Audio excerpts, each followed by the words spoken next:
Italian version ng ating lechon, ang tampok ngayong gabi sa Midnight Express. Ang proseso ng paggawa at ang mahabang kasaysayan niyan, ihahatid ni Mikael Daes. Ang paborito nating lechon galing sa mga Kastila. Pero alam nyo ba, ang mga Italiano may sariling version rin ito. Tikman kaya natin. Tara! This is our porchetta rice. It's an Italian version of lechon belly. Lechon belly. Yeah. So the difference between the Italian porchetta versus the lechon is more of yung Pinoy natin sa garlic and lemongrass.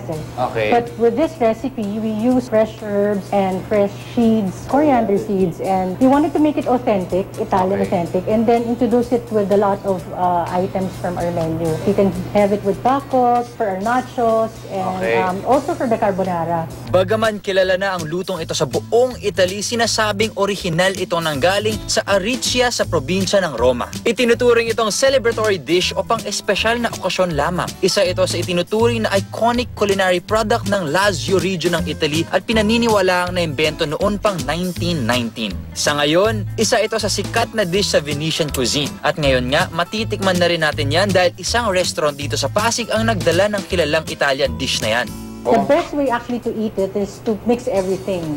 That's the corn slaw with the roasted sesame dressing. Then if you want to add spices or ano. And yung green dressing niya salsa verde.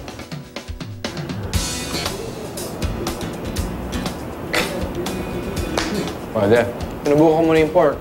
Napakasarap niya. Malambot siya, malasa siya, juicy siya. Hinabol ko yung kanin. I guess parang normal rice and lechon. Parang kinain mo, masarap na lutong lechon. But when you mix everything together, yung experience niya, hindi ko alam, mahilig kasi tayo sa rice bowls, di ba?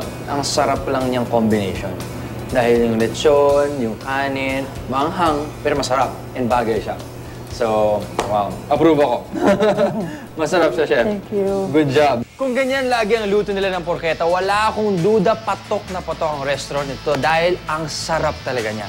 Ako po si Mikael Daes. This is Midnight Express. Good night!